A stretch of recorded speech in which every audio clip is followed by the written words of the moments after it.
Welcome back to my channel CTET unique world. आज मैं लेके आई हूँ हिंदी पेडागोजी के महत्वपूर्ण प्रश्न। शुरू करते हैं।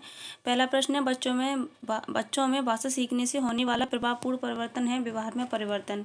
अगला प्रश्न आपका 2 प्राथमिक स्तर पर रचना शिक्षण के लिए सर्वाधिक उपयुक्त विधि है चित्र वर्णन। अगला प्रश्न आपका 3 भारतीय बालकों में भाषा सीखी जाती है मातृभाषा या क्षेत्रीय भाषा द्वारा।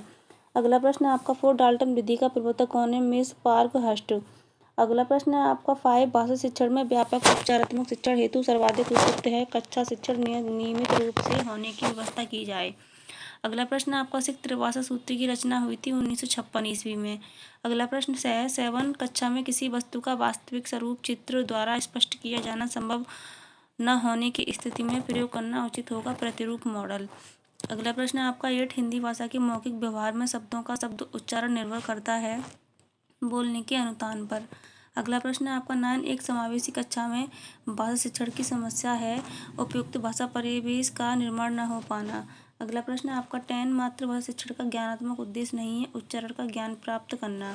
अगला है आपका 11वां त्रिभाषा सूत्र में उच्च प्राथमिक स्तर पर किसी भाषा के शिक्षण को प्राथमिकता दी जाती है मातृभाषा द्वारा।